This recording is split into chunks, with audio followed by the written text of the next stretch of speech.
السلام علیکم ورحمۃ اللہ وبرکاتہ، نحمده ونصلی علی رسولہ الکریم، اما بعد فاعوذ باللہ من الشیطان الرجیم، بسم اللہ الرحمن الرحیم، رب اشرح لی صدری ویسر لی امری واحلل عقدۃ من لسانی یفقہوا قولی۔ لو أنزلنا هذا القرآن على جبل لرأيته خاشعا متصدعا من خشية الله وتلك الأمثال نضربها للناس لعلهم يتفكرون۔ امثال القرآن پروگرام کے سلسلے میں آج ہم اہل کفر اور اہل ایمان کے لیے خواتین کی مثالیں پڑھیں گے۔ یہ مثالیں سورۃ التحریم کی آیت نمبر 10 سے 12 میں بیان ہوئی ہیں۔ ارشاد باری تعالیٰ ہے، ضرب الله مثلا للذين كفروا امرأة نوح وامرأة لوط كانتا تحت عبدين من عبادنا صالحين فخانتاهما فلم يغنيا عنهما من الله شيئا وقيل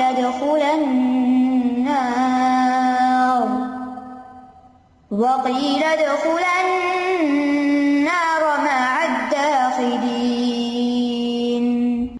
وضرب الله مثلا للذين آمنوا امرأة فرعون إذ قالت رب ابن لي عندك بيتا في الجنة ونجني من فرعون وعمله ونجني من القوم الظالمين۔ ومريم ابنة عمران التي أحصنت فرجها فنفخنا فيه من روحنا وصدقت بكلمات ربها وكتبه وكانت من القانتين۔ اللہ نے ان لوگوں کے لیے جنہوں نے کفر کیا نوح کی بیوی اور لوط کی بیوی کی ایک مثال بیان کی ہے علیہم السلام۔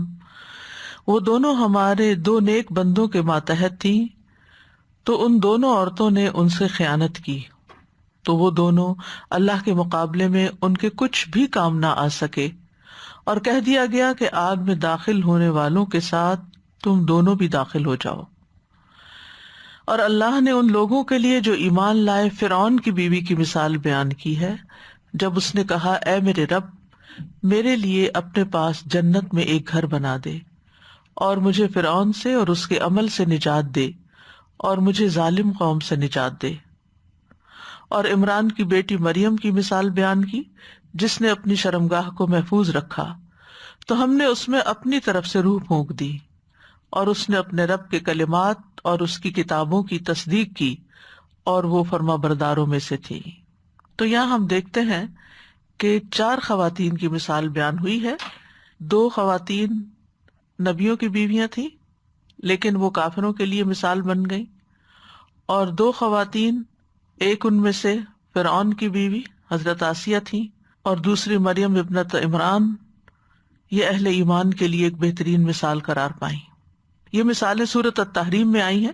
اس سورت کے آغاز میں نبی صلی اللہ علیہ وسلم پر عتاب کیا گیا کہ جس چیز کو اللہ نے آپ کے لیے حلال کیا اسے اپنی ازواج کی خوشی کی خاطر آپ حرام کیوں کر رہے ہیں۔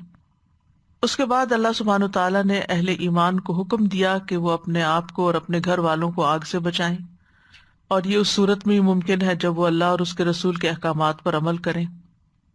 اس کے ساتھ ساتھ خالص توبہ کا بھی حکم دیا گیا، اور پھر ایمان والوں سے خطاب کر کے اللہ تعالیٰ فرماتے ہیں، یا ایھا الذین آمنوا توبوا الی اللہ توبۃ نصوحا عسیٰ ربکم ان یکفر عنکم سیئاتکم ویدخلکم جنات تجری من تحتها الانہار اور ایک اور خاص بات یہ کہ نبی صلی اللہ علیہ وسلم نے اپنا ایک راز اپنی ایک بیوی سے شیئر کیا تھا جس نے اسے آگے دوسری کو بتا دیا. تو اس کانٹیکس میں بھی یہ مثالیں اہم معاملہ رکھتی ہیں کہ کس طرح اللہ سبحانہ تعالیٰ کے ہاں اصل قدر و قیمت ایمان کی ہے، عمل صالح کی ہے، اچھے کردار کی ہے، چاہے وہ کسی کا بھی ہو اور کہیں بھی ہو. ورنہ ان چیزوں کے بغیر اگر کوئی پیغمبر کے گھر میں بھی ہے تو وہ چیز اس کو فائدہ نہیں دیتی جب تک کہ ایمان اور عمل صالح نہ ہو. کسی کافر کو مومن کا قرب فائدہ نہیں دیتا، کسی بد عمل کو عمل صالح والے کا عمل فائدہ نہیں دیتا. ہر ایک کو اپنے لیے خود کچھ کرنا ہے. تو آئیے دیکھتے ہیں پہلی مثال کو. ضرب اللہ مثلا للذین کفروا امرأۃ نوح وامرأۃ لوط. اللہ نے بیان کیا مثلاً ایک مثال کو، یعنی اس طرح بیان کیا کہ جس سے بات واضح ہو جائے. اور وہ بات کیا ہے؟ للذین کفروا، سب سے پہلے کفر کرنے والوں کے لیے یہ مثال ہے. کس کی مثال؟ امرأۃ نوح وامرأۃ لوط، نوح علیہ السلام کی بیوی کی اور لوط علیہ السلام کی بیوی کی. یعنی ان دونوں خواتین کو کافر لوگوں کی مثال کے طور پر ذکر کیا گیا ہے. کتب تفاسیر میں ان خواتین کے نام بھی آتے ہیں لیکن صحیح سند سے کوئی بات ثابت نہیں ہے کہ ان کا اصل نام کیا تھا، اور اس سے غرض بھی نہیں ہے، یہی تعارف کافی ہے کہ وہ انبیاء کی بیویاں تھیں. کانتا، وہ دونوں تھیں، تحت عبدین من عبادنا صالحین، ہمارے دو نیک بندوں کی زوجیت میں.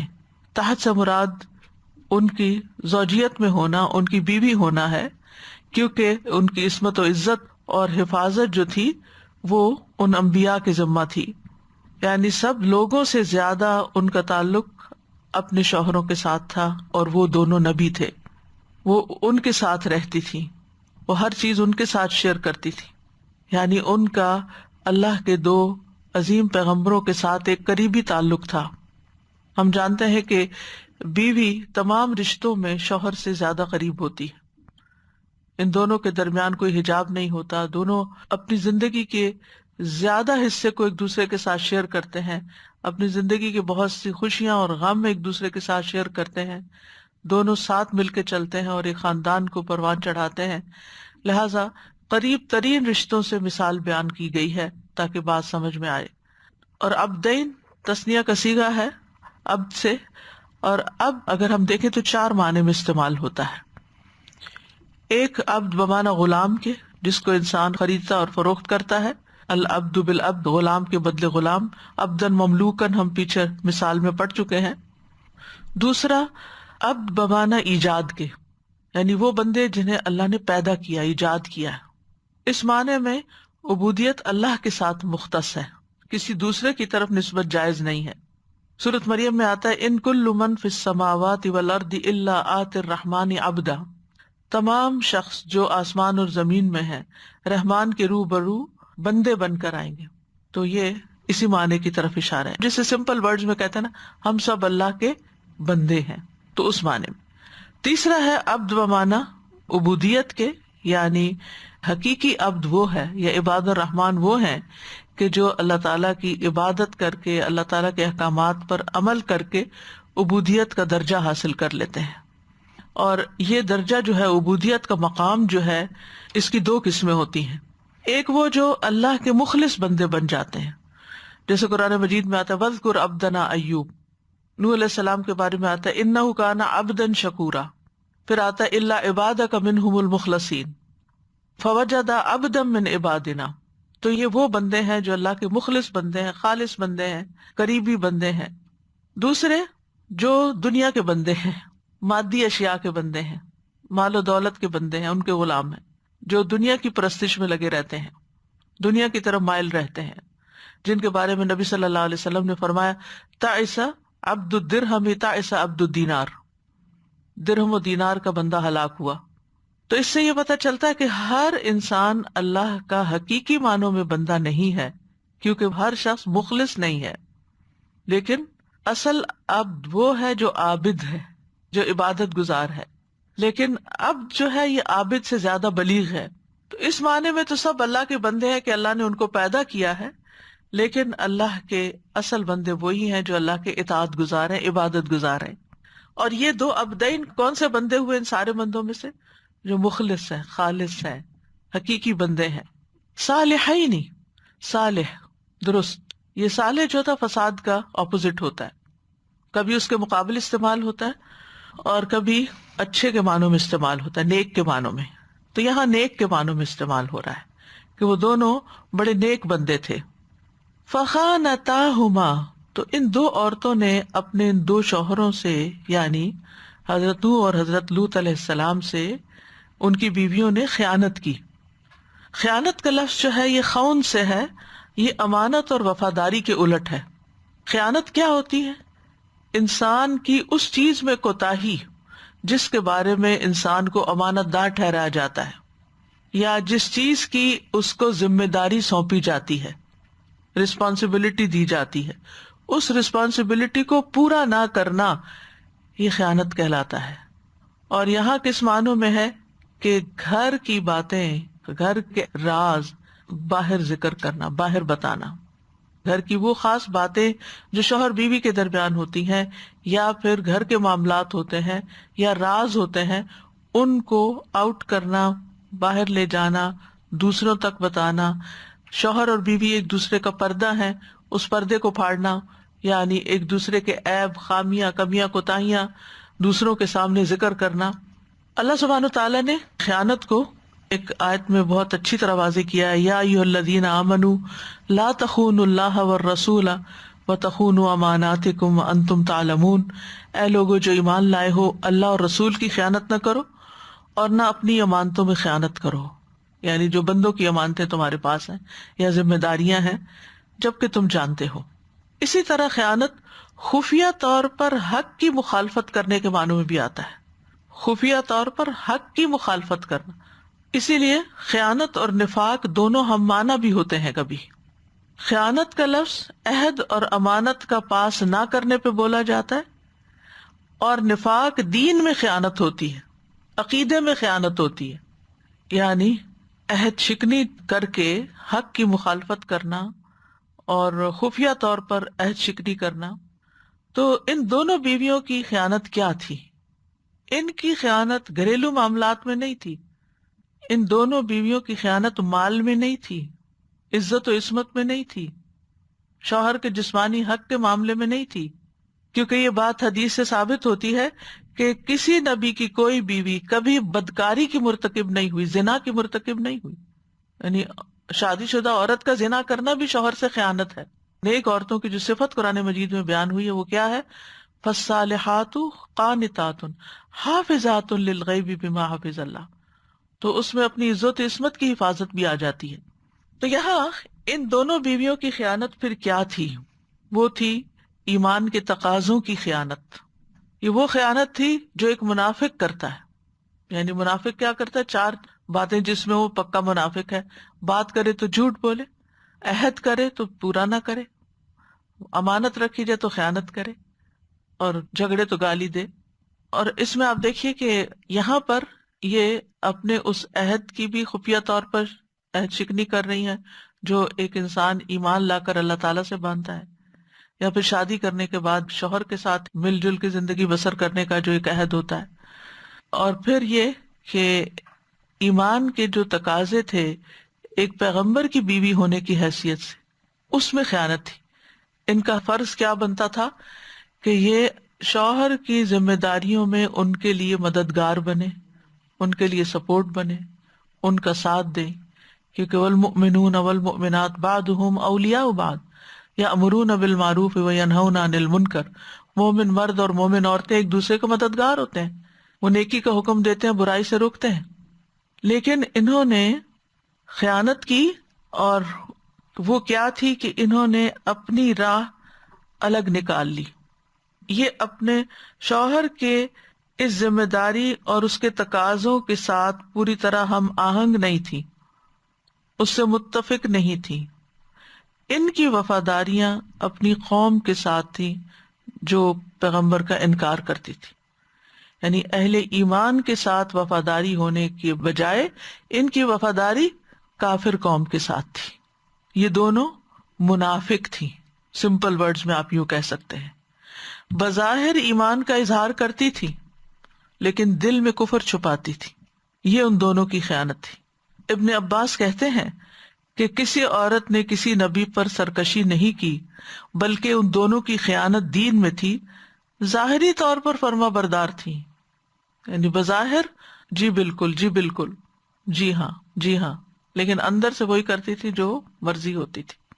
اب وہ اسپیسیفکلی کیا خیانت تھی؟ نوح علیہ السلام کی بیوی کی خیانت یہ تھی کہ وہ لوگوں کو کہتی کہ یہ پیغمبر مجنون ہے، ہی از کریزی مین.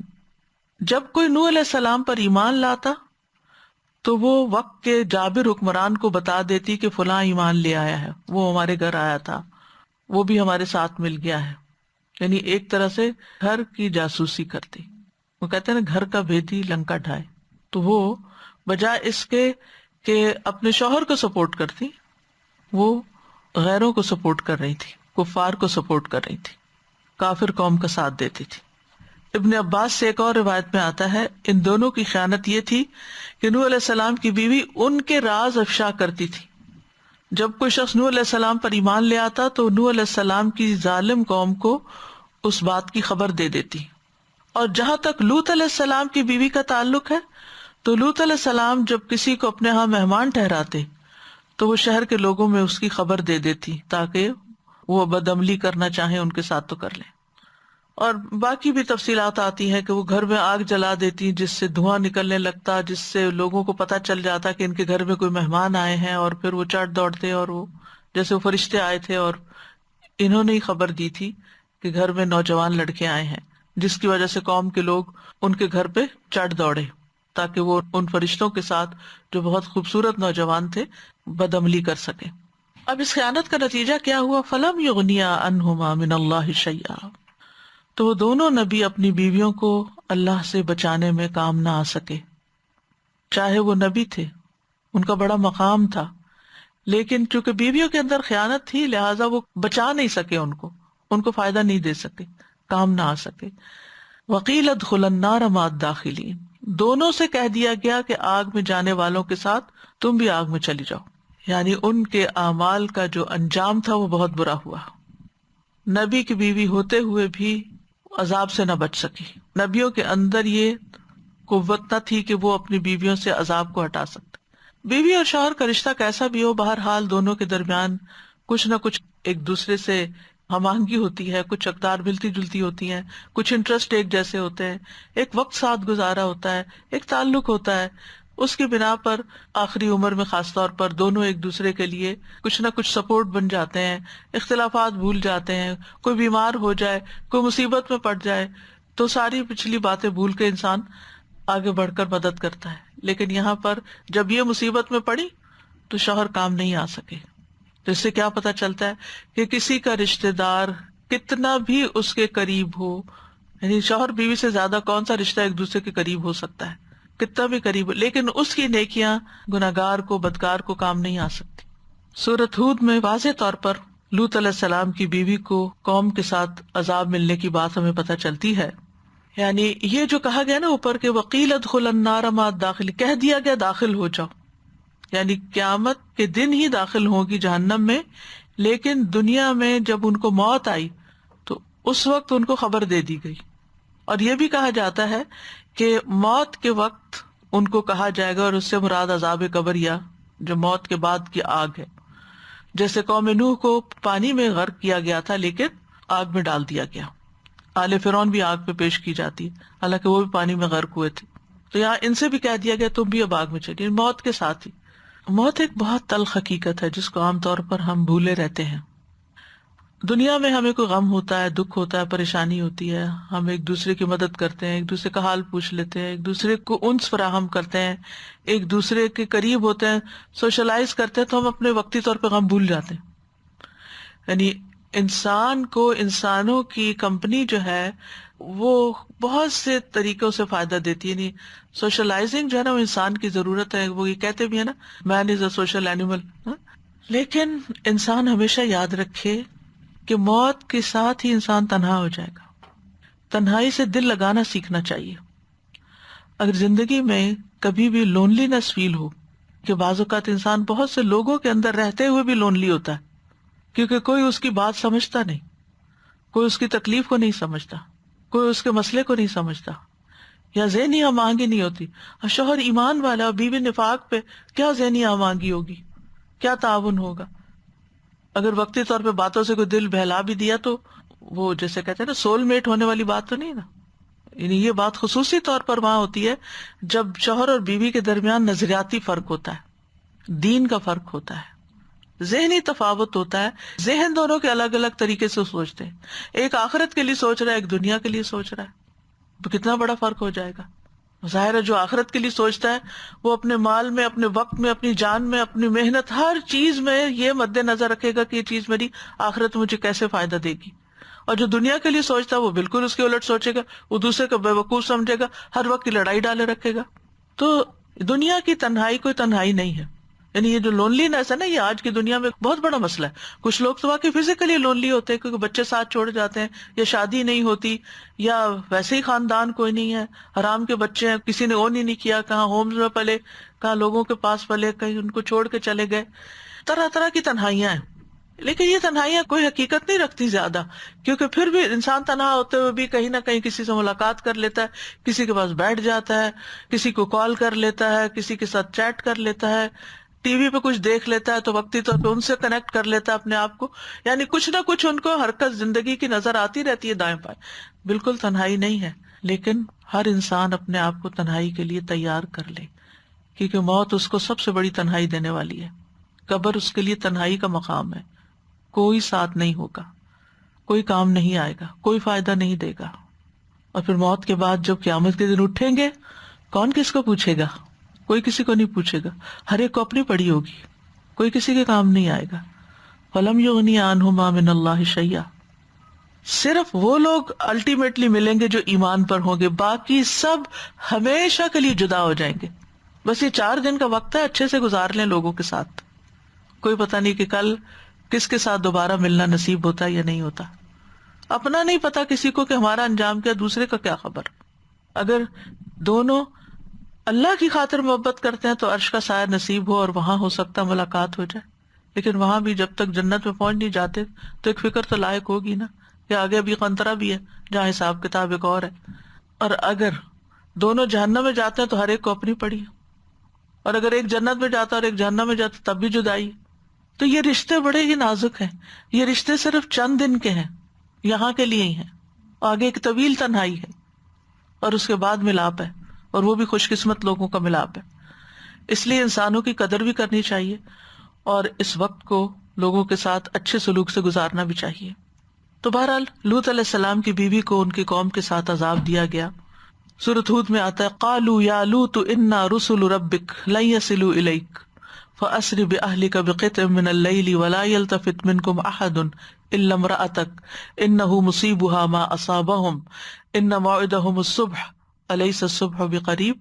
انہوں نے کہا اے لوط بے شک ہم تمہارے رب کے بھیجے ہوئے فرشتے ہیں، وہ ہرگز تم تک نہیں پہنچ سکیں گے، بس تم رات کے ایک حصے میں اپنے گھر والوں کو نکال لے جاؤ اور تم میں سے کوئی ایک بھی پیچھے پلٹ کے نہ دیکھے سوائے تمہاری بیوی کے، بے شک اسے وہی عذاب پہنچنے والا ہے جو انہیں پہنچے گا. کیونکہ اصل تعلق دل کا ہوتا ہے نا، اصل ہمدردیاں دل سے، وہ قوم کی ہمدردی، لہٰذا جو قوم کو پہنچے گا وہی اس کو پہنچے گا.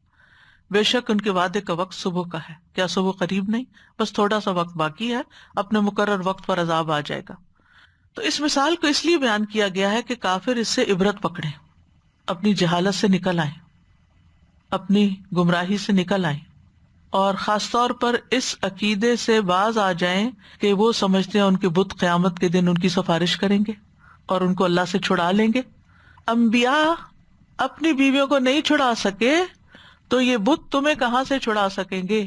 ان کے اندر تو کوئی جان ہی نہیں ہے، ان کے اندر تو کوئی قوت ہی نہیں ہے، یہ تو کسی کام آنے والے نہیں ہیں. اور عمومی طور پر بھی یہ کہ ہر شخص یہ جان لے کہ رشتہ و قرابت جو ہے وہ کسی کے کام نہ آئے گا. یہ بتانے وہم و گماں ہے. اقبال کا ایک بڑا ہی اچھا شعر ہے جس میں کہتے ہیں کہ یہ جتنے بھی رشتے ہیں اور یہ جو تعلقات ہیں اور یہ ساری جو دنیا کا مال و متاع ہے، یہ مال و دولت دنیا، یہ رشتہ و پیوند، بتانے وہم و گماں، لا الہ الا اللہ. ایک بت تو ان لوگوں کے تھے نا جو انہوں نے بت بنائے ہوئے تھے، اور ایک ہی ہمارے بت ہیں، مال و دولت دنیا اور رشتہ و پیوند. پیوند کا مطلب ہوتا ہے جوڑ لگانا، ان جن کے ساتھ ہم جڑے ہوئے ہیں، جتنے بھی ہمارا سوشل سرکل ہے، یہ دوستی ہے، یہ تعلقات ہے، یہ بت ہیں. وہم و گما، بس ہمارا خیال ہے کہ یہ ہمارے بڑے فائدے کے ہیں، یہ مال فائدے کا ہے، یہ دوستیاں فائدے کی ہیں، حقیقت ان کی کچھ نہیں. اصل چیز جو کام آنے والی ہے وہ لا الہ الا اللہ ہے. وضرب اللہ مثلا للذین آمنوا امرأۃ فرعون، اور اللہ نے ایک مثال بیان کیا ان لوگوں کے لیے جو ایمان لائے فرعون کی بیوی کی. فرعون کی بیوی آسیہ بنت مزاحم تھی. یہ ایسا نام ہے جو نیکی اور اصلاح میں مشہور ہے، لیکن یہ ایک ایسے ظالم آدمی کے نام کے ساتھ ملا ہوا ہے جو اللہ کی مخلوق میں سب سے زیادہ متکبر اور ظالم و جابر اور فاجر انسان تھا. موسیٰ علیہ السلام کی زندگی میں مصر کا حاکم تھا. موسیٰ علیہ السلام کو ان کی طرف بھی نبی بنا کر بھیجا گیا، یعنی فرعون اور اس کی قوم کی طرف، اور وہ بنی اسرائیل کی طرف بھی نبی تھے. اسی لیے ان کو نبی رسولہ کہا جاتا ہے. یعنی رسول وہ ہوتا ہے جو کفار کی طرف بھیجا جاتا ہے اور وہ ان کو دعویٰ کا کام کرتا ہے. اس اعتبار سے موسیٰ علیہ السلام رسول ہیں. اور نبی جو ہوتا ہے وہ اپنی قوم کی طرف بھیجا جاتا ہے جو ان کو تعلیم کا کام کرتا ہے. پچھلے رسول کی جو تعلیم چھوڑی ہوئی ہوتی ہے، کتاب ہوتی ہے کچھ، اس کے مطابق وہ تعلیم دیتا ہے. تو موسیٰ علیہ السلام بنی اسرائیل کی طرف نبی تھے اور فرعون کی طرف اور اس کی قوم کی طرف رسول تھے، رسول النبیہ. حضرت آسیہ جو تھی وہ مصر کے محلات میں زندگی بسر کر رہی تھی.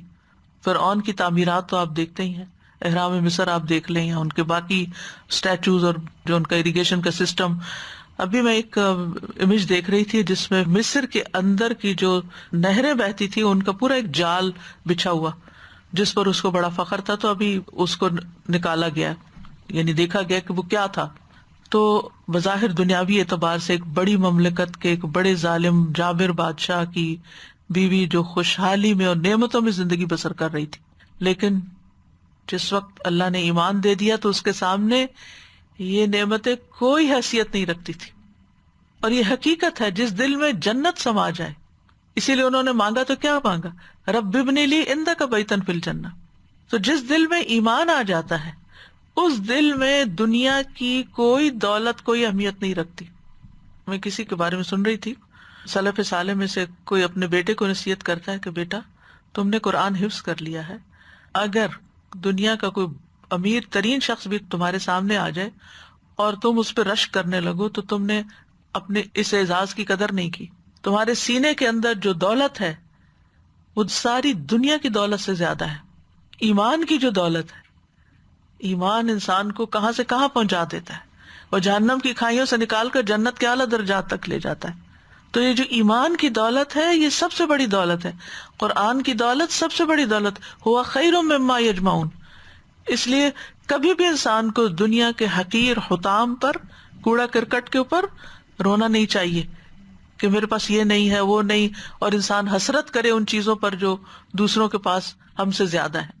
اور یہ چیز انسان کو سیٹسفیکشن دیتی ہے، کیونکہ جب سینس آف اچیومنٹ ہوتی ہے میرے پاس بہت کچھ ہے تو انسان کا دل غنی ہو جاتا ہے. پھر اس کے اندر احساس کمتری نہیں رہتا، انفیریورٹی کمپلیکس نہیں رہتا کہ ہائے میں بیچارہ، سیلف پٹی کا شکار نہیں ہوتا. کہتے ہیں بیچارہ کیوں، اللہ نے مجھے ایمان کی دولت دی، دین کی سمجھ دی، میرے پاس بہت بڑی دولت ہے.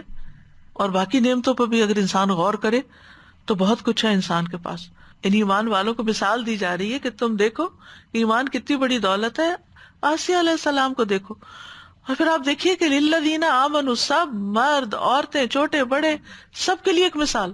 عام طور پر عورت کو حقیر سمجھا جاتا ہے نا، لیکن ایک عورت بھی جب ایمان لے آتی ہے تو اس کا مقام بہت بڑا ہو جاتا ہے. اس سے یہ بات بھی پتہ چلتی کہ ایک عورت بھی سب کے لیے رول ماڈل ہو سکتی ہے، اپنے ایمان کی وجہ سے، اپنے دین کی وجہ سے، اپنی قربانیوں کی وجہ سے. یہاں پر ان کی جو قربانی ہے حضرت آسیہ کی، کہ اتنی نعمتیں اور اتنی لگژری اور یہ سب کچھ چھوڑ کر ایمان قبول کر لینا اور اس کو اہمیت دینا کوئی معمولی بات نہیں ہے.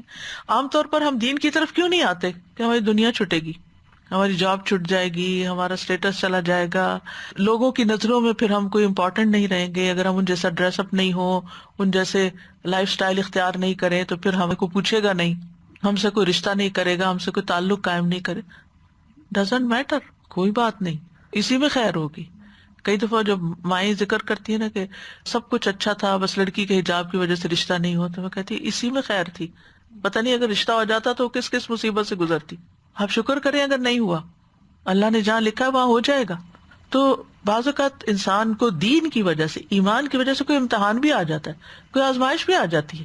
دنیاوی اعتبار سے لوگ اس کو تھوڑا حقیر بھی سمجھ، خاندان میں بعض اوقات لوگ اس کو اہمیت نہیں دیتے. آپ دیکھیں نا جب فیملی گیدرنگز ہوتی ہیں تو سبھی نے محسوس کیا ہوگا کہ عموماً ان لوگوں کی بڑی آہو بھگت چاہ قدر ہوتی ہے جو مال کے اعتبار سے، اسٹیٹس کے اعتبار سے ذرا اوپر ہوتے ہیں. سب ان کے آگے پیچھے ہو رہے ہوتے ہیں، سب ان کے لیے دوڑ دوڑ کے جا رہے ہوتے ہیں. لیکن جو دنیا کے حساب سے اگر کم ہے لیکن دین میں آگے ہیں تو عموماً ان کو اگنور کر دیا جائے، یہ ان کو کیا پتا، یہ کیا حیثیت، ان سے کیا فائدہ.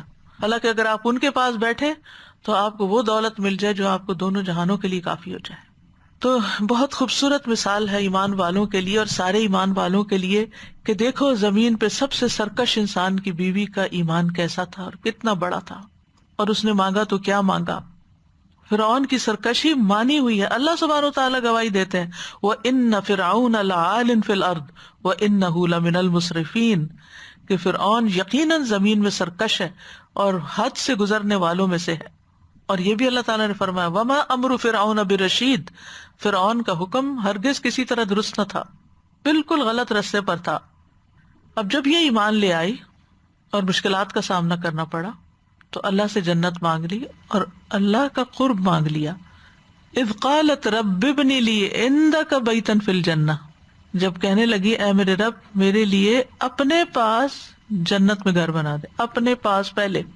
ابن کثیر کہتے ہیں ثابت بنانی کے ریفرنس سے کہ فرعون کے بارے میں کہا جاتا ہے وَفِرْعَوْنَ ذِی الْأَوْتَادِ فرعون جو میخوں والا تھا، اس وجہ سے کہا جاتا ہے کہ اس نے اپنی بیوی کے لیے 4 میخیں گاڑ دی. کہتے اس کو دھوپ پہ لٹا کے اس کے 2 ہاتھ اور 2 پاؤں ان دونوں پر کیل ٹھونکے زمین میں جکڑ دیا، یعنی الٹا لٹایا، اور پیٹھ پہ بھاری پتھر کی چکی رکھ دی، حتیٰ کہ حضرت آسیہ فوت ہو گئی. منع کرتا ہوگا ایمان سے باز آ جو نہیں باز آئے کہ کسی قیمت پہ ایمان نہیں چھوڑوں گی، تو بالآخر یہ سزا دی. تو اسی سے فرعون ذی الاوتاد کیلوں والا یا میخوں والا فرعون. تو جب وہ شدید تکلیف میں تھی تو انہوں نے یہ دعا مانگی تھی رب ابن لی عندک بیتا فی الجنہ.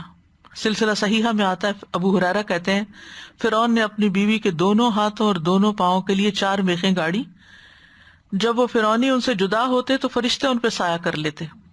انہوں نے دعا کی رب ابن لی عندک بیتا فی الجنہ ونجنی من فرعون وعملہ ونجنی من القوم الظالمین.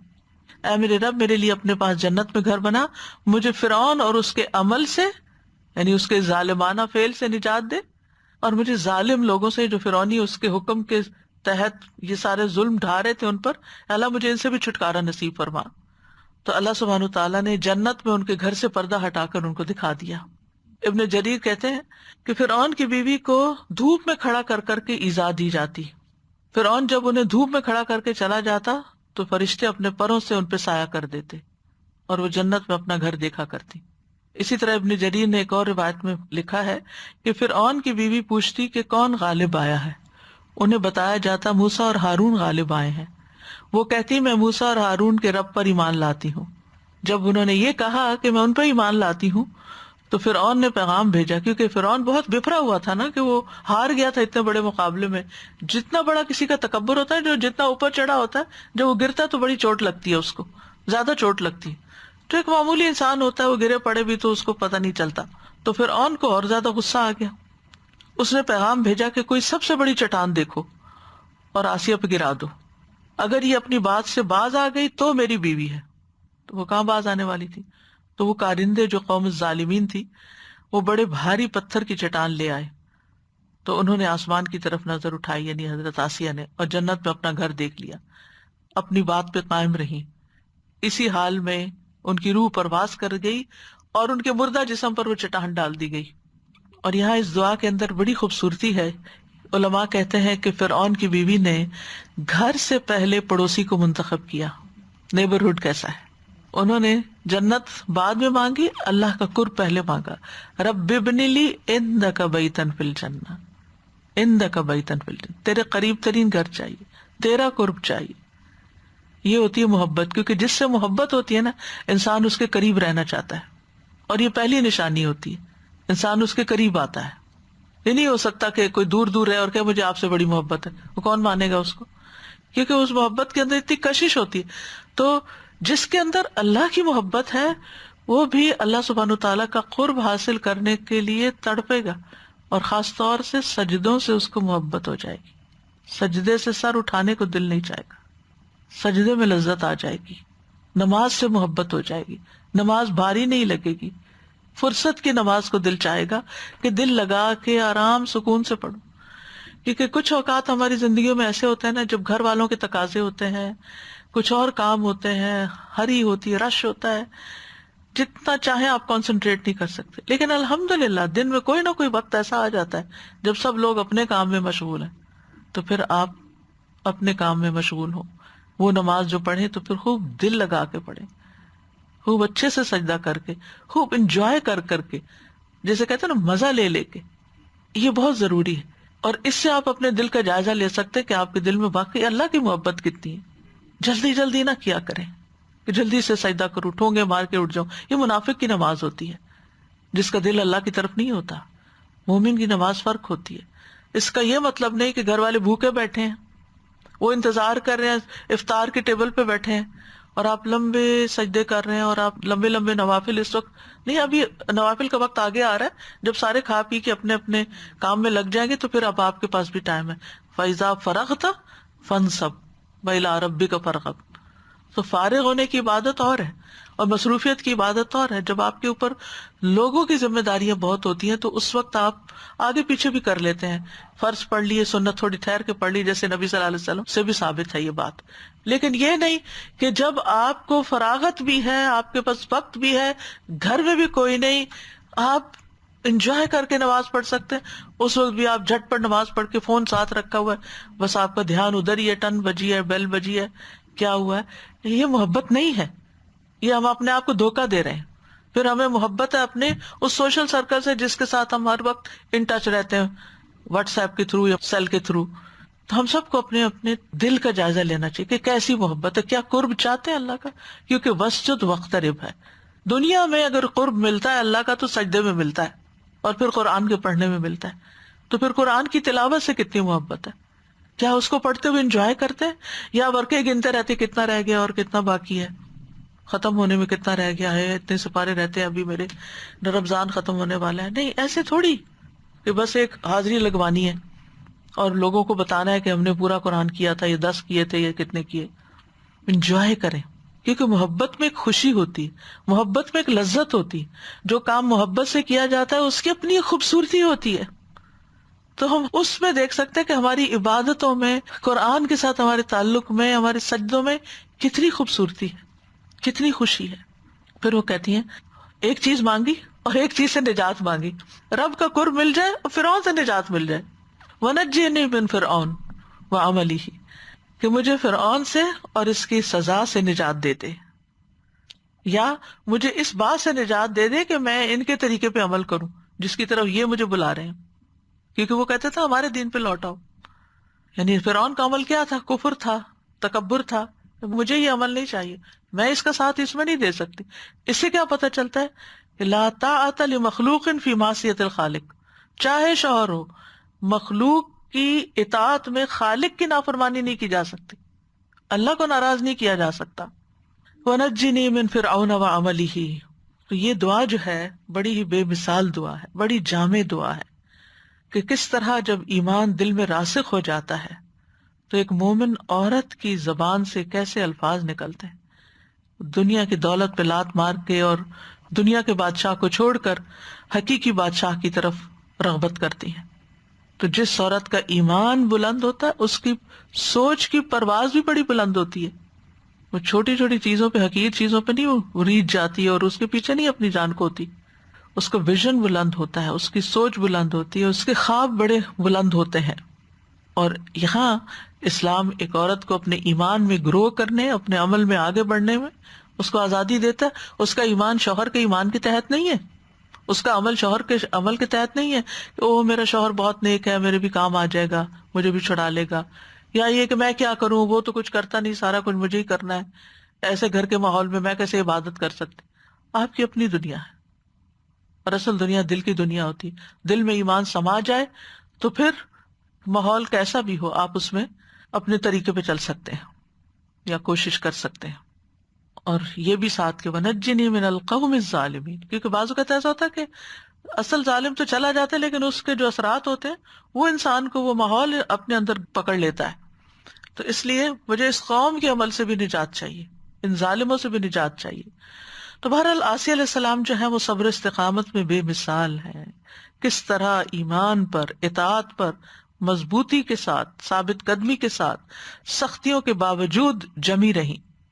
اور فرعون ان کے ایمان کے سامنے کمزور تھا، کچھ نقصان نہیں دے سکا، یعنی زیادہ سے زیادہ سزا ہی دے سکا نا، اس سے آگے کیا بگاڑ سکا ان کا.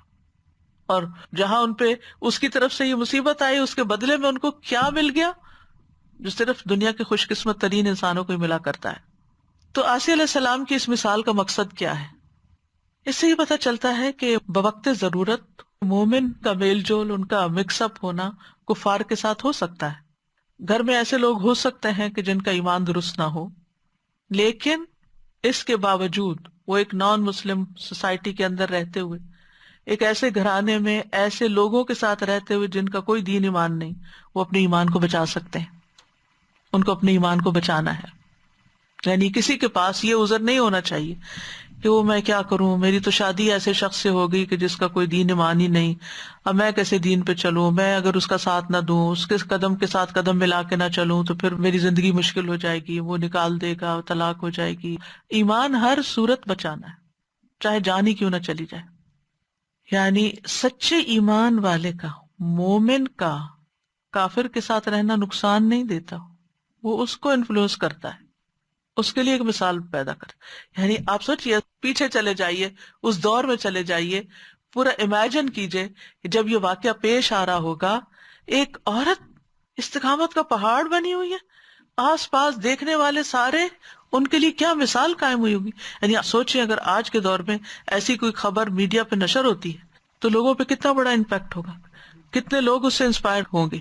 جن کے اندر چھوٹا موٹا ایمان چھپا ہوا ہے وہ اور زیادہ مضبوط ہو جائے گا. مومن جو ہے وہ اپنے ایمان کے ساتھ کہیں بھی سروائیو کر سکتا ہے، ایمان بچا سکتا ہے. یعنی عام طور پر لوگ بہت عذر بہانے کرتے ہیں، یا بہانے نہ بھی کریں، حقیقت میں بھی ان کو مشکل پیش آتی ہے. ہم کیا کریں، ہم اس ملک میں رہتے ہیں، ہمارا نیبرہڈ ایسا ہے، ہمارے کولیگس ایسے ہیں، بچے شکایت کرتے ہیں سارے اسکول میں I am the only Muslim. آپ ان کو بھی کانفیڈینس دے سکتے ہیں کہ تمہارے پاس سب سے بڑی دولت ہے، سارے لوگ ایک طرف، تم ایک طرف. تو جب ایمان کی دولت کے اوپر ایک یقین آتا ہے، ایک خوشی آتی ہے، اس سے کوئی فرق نہیں پڑتا آس پاس کون ہے، بلکہ انسان ان کی بھی خیر سوچتا ہے. اسی طرح ایمان کے بعد جو عمل صالح ہیں، نمازیں ہیں. اب کئی دفعہ ایسے ہوتا ہے آپ ایسی گیدرنگ میں ہوتے ہیں جو نان مسلم کا، مسلمانوں کی، اور ایک بندہ نہیں اٹھتا نماز کے لیے. آپ کیوں شرمندہ ہو کے بیٹھے ہیں؟ آپ اٹھیں، سب کے سامنے پڑھے نماز تاکہ ان کو بھی ہوش آئے. اسی طرح حجاب کا مسئلہ ہے. بعض اوقات بیٹیاں کہتی ہیں ہمارے اسکول میں کوئی لڑکی بھی حجاب نہیں، مسلم لڑکیاں بھی حجاب نہیں کرتی، میں ہی کیوں کروں؟ بتائیں، آپ مومنہ ہیں، آپ کے اندر ایمان ہے، آپ کی ایک شان ہے اللہ کے نزدیک. آپ یہ نہ دیکھیں کہ 1000 لوگوں کی نظر آپ پہ پڑی، آپ یہ دیکھیں اللہ رب العزت آپ کو دیکھ رہا ہے. کون بڑا ہے؟ کل یہی کہے گی اللہ بڑا ہے، تو پھر فکر کس بات کی ہے. اور پھر ہے وہ مریم ابنت عمران، اور مریم بنت عمران کی مثال. داؤد علیہ السلام کی نسل میں سے تھی، بنی اسرائیل کے پاک اور مطہر گھرانے میں سے تھی. اللہ تعالیٰ نے ان کی والدہ کا انہیں جنم دینے کا واقعہ سورۃ آل عمران میں بیان کیا ہے کہ ان کی والدہ نے ان کو آزاد کرنے کی نظر مانی تھی، یعنی وہ بیت المقدس کی خدمت کریں گی، کیونکہ لوگ اس طرح اللہ کے گھر کی خدمت کر کے اللہ کا تقرب حاصل کرتے تھے. تو وہ چاہتی تھی کہ ان کی اولاد یہ خدمت انجام دے. اور یہ بھی ایمان کی دلیل ہے نا، جب ایمان مضبوط ہوتا ہے تو ایسے کام بہت بڑے لگتے ہیں، اور جب ایمان کمزور ہوتا ہے تو یہ چیزیں بڑی حقیر لگتی ہیں. یہ بھی کوئی کام ہے؟ اس مسجد کے اندر جھاڑو دینے والی عورت کا جنازہ نبی صلی اللہ علیہ وسلم دوبارہ پڑھا قبر پہ جا کر. یہ کام چھوٹا نہیں تھا. اللہ کے گھر کی خدمت چھوٹا کام نہیں ہوا کرتا. جتنے بھی شاعر اللہ ہیں، جتنے بھی ایسی چیزیں جو دین سے متعلق ہیں، اس میں سے کسی بھی خدمت کا نصیب ہو جانا یہ بہت بڑی سعادت کی بات ہوتی ہے. تو انہوں نے کہا کہ میرے پیٹ کا بچہ اللہ کے گھر کا خادم ہوگا، میں اپنا ذاتی کوئی کام اس سے نہیں لوں گی، آزاد ہوگا، یعنی میری طرف سے آزاد، میری طرف سے فارغ۔ کتنے ماں باپ ہیں جو اپنے بچوں کو دین کے لیے فارغ کر دیں کہ تمہاری ساری رسپانسبلٹی مجھ پہ، ہم تمہیں سپورٹ کریں گے، ہم تمہارے لیے سب کچھ کریں گے، تم بس دین کی خدمت کرو، ہم تم سے کچھ نہیں مانگتے، ہم تمہارے لیے اتنا چھوڑ دیں گے کہ تم زندگی عزت کے ساتھ بسر کر سکو گے، تم اپنی معاش کی طرف سے پریشان نہ ہونا، لیکن تمہیں ہم اللہ کے لیے وقف کرتے ہیں، اس لیے کہ انسانیت کو ضرورت ہے، دین کی خدمت کی ضرورت ہے۔ لیکن آج کتنی مائیں ہیں جن کے اندر یہ جذبہ ہو کہ واقعی پھر اس طرح کی تربیت بھی کریں، کیونکہ مریم علیہ السلام کی والدہ نے بچپن میں ہی ان کو پھر بھیج دیا تھا ہیکل میں، اور وہ عبادت کرتی تھی وہاں۔ لیکن یہاں پر جو خاص خوبی ان کی بیان کی گئی ہے مریم علیہ السلام کی، التی احسنت فرجہا، جنہوں نے اپنی شرمگاہ کی حفاظت کی۔ فرج کہتے ہیں دو چیزوں کے درمیان کے شگاف کو، دیوار میں شگاف ہو یا دو ٹانگوں کے درمیان ہو، اس کے لیے لفظ بولا جاتا ہے، اردو میں اس کے لیے شرمگاہ کا لفظ آتا ہے۔ مراد اس سے ہے ہر قسم کی بے حیائی سے دور، یعنی انہوں نے اپنی عزت و عصمت کی حفاظت کی۔ احسنت کا لفظ جو ہے نا احسان سے ہے، ایک سین سے ہوتا ہے ایک صاد سے، کسی چیز کو اتنا محفوظ بنا دیا جائے کہ وہاں تک رسائی نہ ہو سکے، یہ ان کی پاک دامنی اور طہارت کی طرف کنایا ہے، یعنی وہ ہر قسم کی بے حیائی سے بہت دور تھی۔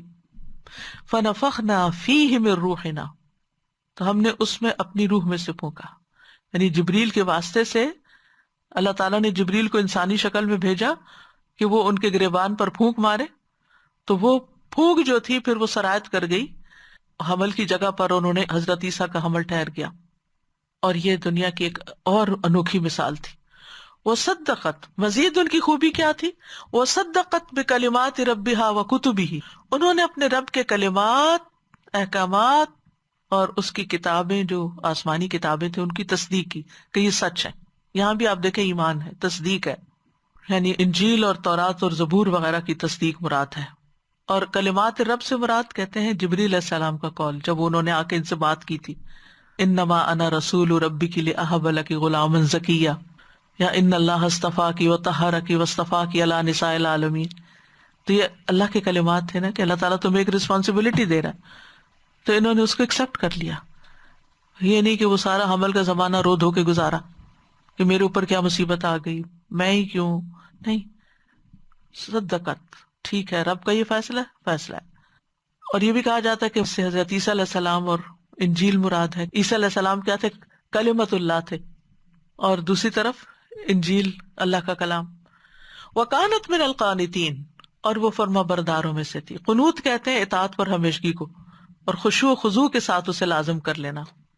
قناۃ کا لغوی معنی ہوتا ہے یعنی دین کے معاملات میں اطاعت اور بھلائی پر قائم رہنا، اور پھر اس میں دوام اختیار کرنا۔ تو یعنی تصدیق کرتے ہوئے وہ فرما بردار لوگوں میں سے تھی، یا عبادت کرتے ہوئے فرما بردار لوگوں میں سے تھی، نماز پڑھنے والوں میں سے تھی۔ اور یہ نہیں کہا کہ قانتات میں سے تھی، قانتین میں سے تھی، یعنی مرد عورت سب اس میں شامل ہے کہ جو بھی اللہ کے فرما بردار ہیں ان لوگوں میں سے تھی۔ مریم علیہ السلام کو اللہ تعالیٰ کی عبادت اور نماز وغیرہ کا حکم تھا، یا مریم اقنتی لربک واسجدی وارکعی مع الراکعین، اے مریم اپنے رب کی فرما بردار بنو، سجدہ کرو، رکوع کرنے والوں کے ساتھ رکوع کرو۔ تو یہ جو قنوت تھا اس کا انہیں حکم دیا گیا تھا، جس کو انہوں نے اختیار کیا، اور اللہ تعالیٰ نے اس کی تصدیق کی کہ ہاں واقعی وہ قانتین میں سے تھی، کہ خشوع و خضوع کے ساتھ اطاعت پر قائم تھی، پوری توجہ کے ساتھ۔ اللہ ہمیں بھی خشوع نصیب کرے۔ تو دونوں مثالوں سے کچھ سیکھنے کی باتیں ہمیں ملتی ہیں۔ پہلی مثال میں تو دو کافر عورتوں کی مثال ہے، دوسری میں دو ایمان والوں کی، دونوں ایک دوسرے کے مد مقابل ہیں۔ ایمان والوں میں اخلاص اور تقوی میں انتہا ہے، شدت ہے، اور دوسری طرف خیانت اور نفاق۔ آپ کو معلوم ہے نا نفاق اور تقوی ایک دوسرے کے پیرالل ہیں، ان عورتوں کے اندر نفاق کفر ہے اور یہاں ایمان کے ساتھ تقوی ہے۔ اور پھر آپ دیکھیں کہ عورتوں کی مثال بیان کرنے کی حکمت ہے، یعنی یہاں عورتوں کو بطور مثال بیان کیا گیا، کیونکہ عام طور پر عورت کی مثال، عورت کی بات، عورت کی کوئی سے نہیں ہوتی عمومی طور پر معاشرے کے اندر، یا اس کو کوئی وزن نہیں دیا جاتا، یا اس کو کوئی اہمیت نہیں دی جاتی، کمتر خیال کیا جاتا ہے۔ لیکن بات یہ ہے کہ اگر عورت کو بھی امپاور کرنا ہے، اس کو آگے بڑھنا ہے، تو اس کو ایمان میں ترقی کرنی چاہیے، اور جب وہ اللہ کی نگاہوں میں بڑی ہو جاتی ہے تو پھر لوگوں کے لیے خود بخود رول ماڈل بن جاتی ہے. پھر یہ کہ ایمان کا رشتہ سارے رشتوں سے بلند ہے. زوجیت کا رشتہ اپنی جگہ ایک خوبصورت رشتہ ہے، لیکن کام نہیں آتا اگر ایمان نہ ہو. رسول اللہ صلی اللہ علیہ وسلم نے ایک مرتبہ فرمایا، میرے دوست نہیں ہیں مگر میرے دوست تو اللہ اور صالح مومنین ہیں. یعنی اصل دوستی اور تعلق تو ایمان والوں کی ہے. پھر اسی طرح کسی کافر کو مومن کی دوستی یا قربت کام نہیں آئے گی، کوئی رشتہ داری کام نہیں آئے گی، جیسے پہلی مثال میں ہم دیکھتے ہیں. لیکن مومن کو کافر کا ساتھ نقصان نہیں دے گا. یعنی مومن اگر کافر کے ساتھ ہے تو مومن کا کوئی نقصان نہیں، لیکن کافر اگر مومن کا ساتھ ہے تو کافر کو کوئی فائدہ نہیں. پھر یہ بھی کہ حسب نسب قیامت کے دن کام نہیں آئے گے. جیسے نوح علیہ السلام کے بیٹے کی مثال ہے، ابراہیم علیہ السلام کے والد کی مثال ہے، نبی صلی اللہ علیہ وسلم کے چچا کی مثال ہے. نبی صلی اللہ علیہ وسلم نے اپنے گھر والوں کو یہی تعلیم دی. جب یہ آیت اتری تھی وَأَنذِرْ عَشِيرَتَكَ الْأَقْرَبِينَ، تو آپ نے قریش کو بلایا اور ایک ایک کا نام لیا، رشتہ داری کا تعلق بتایا. اے کعب بن لؤی کی اولاد، اپنے آپ کو آگ سے بچاؤ. اے مرہ بن کعب کی اولاد، اپنے آپ کو آگ سے بچاؤ. اے عبد شمس کی اولاد، اے عبد مناف کی اولاد، اے ہاشم کی اولاد، اے عبد المطلب کی اولاد، سب کو یہ کہا اپنے آپ کو آگ سے بچاؤ. اے فاطمہ بنت محمد، یہ 7 فرمایا. رشتہ داری ظاہر کی، اپنے آپ کو آگ سے بچا لو. بے شک میں اللہ کی طرف سے تمہارے لیے کسی چیز کا اختیار نہیں رکھتا سوائے اس کے کہ تم لوگوں کے ساتھ ایک رشتہ ہے. اسی طرح اپنی پھپھی ہے صفیہ بنت عبد المطلب، اپنے آپ کو آگ سے بچاؤ. ایک اور روایت میں آتا ہے دنیا میں جو مجھ سے چاہتی ہو لے لو، لیکن آخرت میں کام نہیں آؤں گا. نبی صلی اللہ علیہ وسلم نے اپنے ساتھیوں کو یہ تعلیم دی کہ کوئی شخص قیامت کے دن بکری اپنی گردن پہ سوار کر کے نہ لائے جو خیانت کی اس نے نکالی ہو کہیں سے، اس حال میں کوئی ممیار رہی ہو اور وہ شخص مجھ سے کہے یا محمد میری سفارش کیجیے صلی اللہ علیہ وسلم، تو میں کہوں گا میں تیرے لیے کسی بات کا اختیار نہیں رکھتا، میں تو اللہ کا حکم پہنچا چکا ہوں. اور اسی طرح کچھ اور چیزوں کا بھی ذکر کیا. اسی طرح ایک حدیث میں آتا ہے جس کو اس کے عمل نے پیچھے کر دیا اس کا نسب اسے آگے نہیں بڑھا سکتا. پھر یہ کہ قیامت کے دن کوئی کسی کا بوجھ نہیں اٹھائے گا. لا تزر وازرۃ وزر اخری، والدین اور اولاد بھی ایک دوسرے کا بوجھ نہیں اٹھائیں گے. وہی میں نے جو کہا نا، تنہائی اور جدائی ہو جائے گی، قریبی رشتوں میں بھی جدائیاں، اکیلے ہوں گے. اتنا بڑا میدان حشر، پوری دنیا کٹی ہے اور آپ لونلی ہیں، آپ اکیلے ہیں. ساتھ بس آپ کے عمل ہے، ایمان ہے، اس کو بڑھانے کی فکر کرنی چاہیے. رشتہ دار ایک دوسرے سے دور بھاگیں گے جیسے سورۃ ابسہ میں آتا ہے. پھر یہ کہ ہر انسان اپنے عمل کا خود ذمہ دار ہوگا. وَأَلَّيْسَ لِلْإِنسَانِ إِلَّا مَا سَعَىٰ وَأَنَّ سَعْيَهُ سَوْفَ يُرَىٰ ثُمَّ يُجْزَاهُ الْجَزَاءَ الْأَوْفَىٰ. ہر نفس اپنے عمل کا خود ہی بدلہ پائے گا، اپنی کمائی کے مطابق بدلہ پائے گا.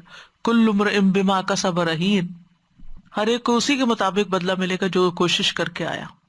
لا ظلم اليوم، آج کوئی ظلم نہیں ہوگا. کسی شخص کے عمل کا سوال دوسرے سے نہیں کیا جائے گا کہ یہ بتاؤ کہ اس نے یہ کیوں کیا. باپ سے بیٹے کے بارے میں، بیٹے سے باپ کے بارے میں نہیں پوچھا جائے گا. نیک مومن جو ہیں ان کو قیامت کے دن جنت میں ملا دیا جائے گا. فرشتوں کی دعا بھی یہی ہے، ربنا وادخلهم فی جنات عدن التی وعدتہم ومن صلح من آبائہم وازواجہم وذریاتہم. اے ہمارے رب، انہیں ہمیشہ رہائش والی جنتوں میں داخل کر جن کا تو نے ان سے وعدہ کیا، اور ان کو بھی جو ان کے باپ دادوں اور بیویوں اور اولاد میں سے اس لائق ہیں. وہاں جا کر ملاقات ہوگی اور وہ ہمیشہ کی دائمی ابدی ملاقات اور ساتھ ہوگا. وہ اصل خوشی کے دن ہے کہ جہاں کوئی جدائی نہیں. دنیا میں تو ہمیشہ اکٹھے رہ ہی نہیں سکتے.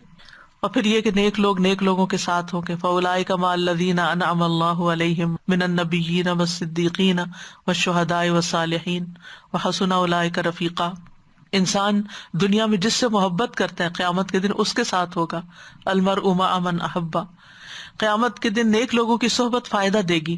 امام مالک سے کسی نے پوچھا مجھے ایسا عمل بتا دیں جو مجھے جنت میں داخل کر. فرمایا نیک لوگوں سے محبت کرو، صالحین سے محبت کرو. ہو سکتا ہے اللہ تعالیٰ ان میں سے کسی کے دل کو جھانکے اور اس میں تمہارا نام لکھا ہو، یعنی وہ تم سے محبت کرتے ہوں، اور اللہ تمہیں بخش دے اور جنت میں داخل فرما دے. پھر اسی طرح عمدہ اخلاق والے نبی صلی اللہ علیہ وسلم کے ساتھ ہوں گے. فرائض پورے کرنے والے صدیقین اور شہداء کے ساتھ ہوں گے. امانت داری اور سچائی انبیاء اور صدیقین کے ساتھ کا موجب ہوگی. رسول اللہ صلی اللہ علیہ وسلم نے فرمایا صادق امین مسلمان تاجر قیامت کے دن انبیاء صدیقین اور شہداء کے ساتھ ہوگا. پھر دو کامل خواتین آسیہ علیہ السلام اور مریم علیہ السلام کی مثال بیان ہوئی ہے. حدیث میں آتا ہے کہ مردوں میں بہت سے کامل گزرے ہیں لیکن عورتوں میں سے کامل صرف دو ہیں. یہ صحیح بخاری کی روایت ہے. وہ مریم بنت عمران اور فرعون کی بیوی آسیہ باکمال ہیں. اس کے بعد ایک اور حدیث میں حضرت خدیجہ، حضرت فاطمہ کا ذکر بھی ہے، ایک اور حدیث میں حضرت عائشہ کا ذکر بھی ہے. لیکن ان خواتین کا اپنا مقام ہے. اور کمال سے کیا مراد ہے یہاں؟ کامل ہونا. کامل ہونے سے پرفیکٹ ہونا یہ مطلب نہیں کہ کوئی کمی ہوگی نہیں، مطلب یہ ہے کہ نیکی، تقوی، اچھی عادات، اچھی عبادات، اچھے اخلاق میں انتہا پر ہوں گے، اٹ موسٹ کوشش کرنے والے. ایک مرتبہ نبی صلی اللہ علیہ وسلم نے زمین پہ 4 لکیریں کھینچی تو آپ نے فرمایا تمہیں معلوم ہے یہ 4 چیزیں کیا ہیں؟ تو لوگوں نے کہا اللہ اور اس کا رسول ہی بہتر جانتے. فرمایا اہل جنت کی 4 عورتوں میں سے یہ سب سے افضل ہوں گی، خدیجہ بنت خویلد، فاطمہ رضی اللہ عنہا، مریم بنت عمران، آسیہ بنت مزاحم، جنت کی عورتوں کی سردار. آسیہ علیہ السلام کا کردار جو ہے یہ شادی شدہ عورتوں کے لیے ایک مثال ہے کہ شادی کے بعد انسان اپنے دین کو نہ بیچے، دین پر کمپرومائز نہ کرے، دنیا کی رنگینیوں میں نہ کھو جائے. کیونکہ ہوتا یہ ہے کہ اگر شوہر سے محبت ہو، بچوں سے محبت ہو، تو انسان اپنا دین ایمان پیچھے چھوڑ کے پھر ہر وہ کام کرنے پہ تیار ہو جاتا ہے جو وہ چاہتے ہیں، جس سے وہ خوش ہوتے ہیں. اور ان کے ماتھے پہ بل اور ان کی تھوڑی سی بھی بے رخی اور ان کی تھوڑی سی بھی ناراضگی بہت ہرٹ کرتی ہے. اور پھر انسان کہتا ہے کہ چلو چھوڑو، کیا جھگڑا گھر میں ڈالنا، جو یہ چاہتے ہیں وہی کرو. اور یہ بھول جاتا ہے کہ اللہ کو ناراض کر کے یہ نہیں ہو سکتا. اور پھر یہ کہ ایمان لانے کے بعد آزمائشیں آتی ہیں. جتنا بڑا کسی کا ایمان ہوتا ہے اتنی بڑی آزمائش ہوتی ہے، لہٰذا ان میں ثابت قدم رہنا ضروری ہوتا ہے. موت تک اسلام کی حالت میں رہنا ہے. وَلَا تَمُوتُنَّ إِلَّا وَأَنْتُمْ مُسْلِمُونَ. موت تک اللہ کے ساتھ کسی کو شریک نہیں ٹھہرانا، تب جنت میں داخلہ ہوگا. کسی صورت شرک نہیں کرنا، خواہ جان کو خطرہ ہو. پھر یہ کہ جو آزمائش آتی ہے اس پر انسان جب صبر کرتا ہے تو انسان کے لیے اجر ہے. آزمائش آنا ضروری ہے لیکن آزمائش پر صبر بڑا ضروری ہے. اللہ تعالیٰ انسان کو خیر اور شر دونوں طرح آزماتا ہے. اچھے حالات بھی ہوتے ہیں اور تکلیف دہ بھی ہوتے ہیں.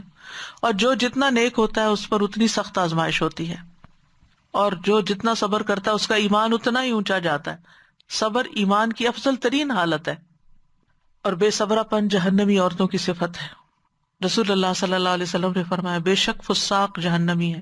پوچھا گیا اللہ کے رسول فساق کون ہے؟ آپ نے فرمایا عورتیں. ایک آدمی نے کہا کیا وہ ہماری مائیں بہنیں اور بیویاں نہیں؟ اور میں کیوں نہیں، لیکن جب ان کو نعمتیں ملتی ہیں تو شکر نہیں کرتی، اور جب آزمایا جاتا ہے تو صبر نہیں کرتی. تو یہ بہت ہی غور و فکر کی اور کانشیس رہنے کی بات ہے. پھر مریم علیہ السلام کا کردار جو ہے یہ کنواری لڑکیوں کے لیے ہے کہ جن کی شادی نہ ہو تو کس طرح وہ اپنے عزت و عصمت کی حفاظت کریں. وہاں ایمان کی حفاظت ہے، یہاں ایمان پروٹیکٹڈ ہے، لیکن ایک عورت کے لیے سب سے بڑی قیمتی چیز ایمان کے بعد اس کی شرم و حیا ہے اور اس کی عزت ہے. تو وہ معزز خاتون تھی مریم علیہ السلام. اگرچہ ان پہ الزام لگا لیکن وہ پاک دامن تھی. انہوں نے اپنی شرمگاہ کی حفاظت کی تھی، کسی ایسی چیز میں ملوث نہیں تھی کہ جس پر ان کو متہم کر دیا گیا. انہوں نے اپنی عزت کی حفاظت کی تھی، اپنے رب کی اطاعت کی تھی. وہ فرما بردار لوگوں میں سے تھی. قرآن مجید میں 34 بار ان کا نام لیا گیا ہے. ان کے نام پر مکمل ایک سورت ہے. وہ دنیا کی تمام عورتوں میں سے بہترین قرار پائیں. ان کا واقعہ قرآن مجید میں بیان کرنے کا حکم دیا گیا. وَاذْكُرْ فِي الْكِتَابِ مریم، یعنی قرآن کریم میں مریم علیہ السلام کا ذکر کیجیے. واحد خاتون ہے جن کا نام لیا گیا قرآن کے اندر. ان کو تمام جہان کی عورتوں پر چنا گیا. وَاصْطَفَاكِ عَلَىٰ نِسَاءِ الْعَالَمِينَ. ان کی پیدائش سے پہلے ہی ان کی والدہ ایک بہت نیک خاتون تھی، یعنی ام مریم جو تھی، یا حنا بنت فاقوز نام بتایا جاتا ہے، جو عمران کی بیوی تھی، وہ بہت نیک خاتون تھی. اور انہوں نے ان کی پیدائش سے پہلے ہی ان کو اور ان کی اولاد کو شیطان سے بچانے کے لیے اللہ کی پناہ میں دیا تھا. کتنی سینسیبل خاتون تھی. آج کتنی لڑکیوں کو یہ پتا ہے بچہ پیدا ہو تو اس کو اللہ کی حفاظت میں بھی دینا ہے. اللہ تعالیٰ نے اس خاتون کی، حنا بنت فاقوز کی نظر قبول کی اور مریم علیہ السلام کو عزت بخشی، اپنے دین کے کام کے لیے چنا. یعنی عیسیٰ علیہ السلام اور ان کی والدہ کو نشانی بھی بنایا گیا. وہ اللہ کی نشانیوں میں سے ایک نشانی. کل میں نے آیات پہ بات کی تھی نا، ایک کائنات کی نشانیاں ہیں، ایک قرآن کی آیات ہیں، اور ایک لوگوں میں سے بھی کچھ نشانیاں ہوتی ہیں. حضرت مریم اور حضرت عیسیٰ علیہ السلام نشانی ہے. وَجَعَلْنَا ابْنَ مَرْيَمَ وَأُمَّهُ آیَةً. اللہ تعالیٰ ان کو بے موسمی رزق دیتا تھا. زکریا علیہ السلام جب ان کے پاس جاتے تو پوچھتے یہ کہاں سے؟ تو کہتی یہ اللہ کی طرف سے ہے. یعنی دنیا میں دکھا دیا اللہ نے کہ وہ ایک اسپیشل خاتون ہے. ان کی خاص صفت جو شرمگاہ کی حفاظت ہے تو یہ تمام ایمان والوں کے لیے، اور اسی لیے ان کو رول ماڈل بھی بنایا گیا. جنتی لوگوں کی صفت سورۃ مومنون میں بتائی گی، والذین هم لفروجہم حافظون. نیک عورتوں کی صفت ہے حافظات للغیب بما حفظ اللہ. پھر خاص طور پر نگاہوں اور شرمگاہ کی حفاظت کا ذکر قرآن مجید میں آتا ہے. وقل للمؤمنات یغضضن من ابصارہن ویحفظن فروجہن. آپ مومن عورتوں سے کہہ دیجئے نگاہیں نیچی رکھیں، شرمگاہوں کی حفاظت کریں، اپنے نفس کی بھی حفاظت کریں، شوہر کی عدم موجودگی میں مال اور ذات کی حفاظت. اور ایسے لوگوں کے لیے خوشخبری ہے، سورۃ الاحزاب میں آتا ہے والحافظین فروجہم والحافظات، آخر میں آتا ہے اعد اللہ لہم مغفرۃ واجرا عظیما، کہ اللہ نے ان کے لیے مغفرت اور بہت بڑا اجر رکھا ہے. جنت کی ضمانت دی ہے جو شرمگاہ کی حفاظت کرے، زنا سے پرہیز کرے، ننگا ہونے سے پرہیز کرے. جنت کے 8 دروازوں سے داخلے کی ضمانت ہے. جو عورت 5 وقت کی نماز پڑھتی ہو، رمضان کے روزے رکھتی ہو، اپنی شرمگاہ کی حفاظت کرتی ہو، اپنے شوہر کی اطاعت کرتی ہو، اس سے کہا جائے گا جنت کے جس دروازے سے چاہو داخل ہو جاؤ. ان کی دوسری صفت کیا تھی؟ رب کی فرما بردار اور اطاعت گزار تھی. تو مومن عورتیں ایسی ہی ہوتی ہیں. ان المسلمین والمسلمات والمومنین والمومنات والقانتین والقانتات والصادقین والصادقات والصابرین والصابرات والخاشعین والخاشعات والمتصدقین والمتصدقات والصائمین والصائمات والحافظین فروجہم والحافظات. یعنی یہ سارے احکام صرف مردوں کے لیے نہیں، عورتیں بھی ساتھ ساتھ ہیں کہ وہ بھی فرائض کی حفاظت کرتی ہیں، ایمان کی حفاظت، عبادات کی حفاظت، ذکر اذکار کی پابندی. رسول اللہ صلی اللہ علیہ وسلم نے خاص طور پر خواتین سے جو مہاجرات میں سے تھی فرمایا تم تسبیح، تحلیل اور تقدیس پڑھتی رہا کرو اور انگلیوں کے پوروں پر گناہ کرو. اور یہ ہوتے ہیں اوپر، قیامت کے دن اسے سوال کیا جائے گا، پھر غافل نہ ہونا کیونکہ اس سے تم اسباب رحمت کو بھول جاؤ گی. یعنی یہ تسبیحات رحمت لاتی ہیں اللہ کی. کرنے کے کام کیا ہے کہ جن خواتین کو رول ماڈل بنا کے ہمارے سامنے رکھا گیا، ان کی اعمال، اخلاق، ان کی زندگی کا مطالعہ کریں، اس کو سمجھیں اور ان جیسے اخلاق کو اپنانے کی کوشش کریں. پھر یہ ہے کہ اپنے ایمان کی حفاظت کریں. قیامت کے دن کوئی کچھ کام نہیں آئے گا، دنیا میں نیک اعمال کی کوشش کریں. دنیا کی خاطر ایمان نہ بیچیں، لوگوں کی خاطر اپنا دین قربان نہ کر دیں. مشکلات آنے پر صبر اور استقامت اختیار کریں. عزت و عصمت کی حفاظت کریں، رب کے فرما بردار بنیں. اللہ تعالیٰ سے دعا کریں کہ اللہ سبحانہ وتعالیٰ ہمارے اندر حقیقی ایمان پیدا کر دے. اللہم حبب الینا الایمان وزینہ فی قلوبنا وکرہ الینا الکفر والفسوق والعصیان واجعلنا من الراشدین. اللہم توفنا مسلمین واحینا مسلمین والحقنا بالصالحین غیر خزایا ولا مفتونین. اللہم زیننا بزینۃ الایمان واجعلنا ھداۃ مہتدین. اللہم انی اسألک ایمانا لا یرتد ونعیما لا ینفد ومرافقۃ محمد صلی اللہ علیہ وسلم فی اعلی جنۃ الخلد. ربنا فاغفر لنا ذنوبنا وکفر عنا سیئاتنا وتوفنا مع الابرار. رب هب لی حکما والحقنی بالصالحین. فاطر السماوات والارض انت ولی فی الدنیا والآخرہ توفنی مسلما والحقنی بالصالحین. اللہم یسر لی جلیسا صالحا. رب ابنی لی عندک بیتا فی الجنہ. رب ابن لی عندک بیتا فی الجنہ. اللہم انی اسألک الجنۃ واعوذ بک من النار. اللہم انی اسألک الجنۃ وما قرب الیہا من قول او عمل واعوذ بک من النار وما قرب الیہا من قول او عمل. ربنا تقبل منا. یا اللہ تمام بیماروں کو صحت دے. یا اللہ اس کووڈ کی بیماری کو جلد ہم سب سے دور کر دے، ہمارے خوف کو امن سے بدل دے، ہم پر اپنی رحمت نازل کر دے. یا اللہ جو جس مشکل میں، اللہ ان کی مشکلیں آسان کر دے. اللہ ہم سب کو ایمان کی دولت نصیب فرما اور دنیا کے غم ہلکے کر دے. اللہ تمام بیماروں کو صحت دے. اللہ سب مشکل میں لوگوں کی مشکل آسان کر دے. جو ہسپتالوں میں پڑے ہوئے ہیں یا اللہ ان کی مشکل آسان کر دے. ربنا تقبل منا انک انت السمیع العلیم وتب علینا انک انت التواب الرحیم.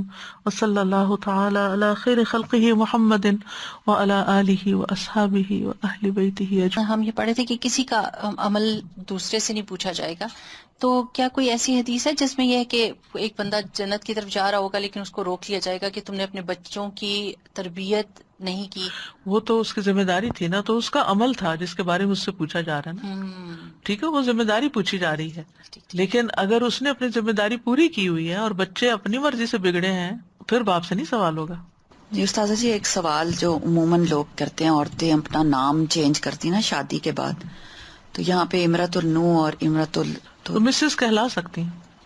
لو أنزلنا هذا القرآن على جبل لرأيته خاشعا متصدعا من خشية الله وتلك الأمثال نضربها للناس لعلهم يتفكرون.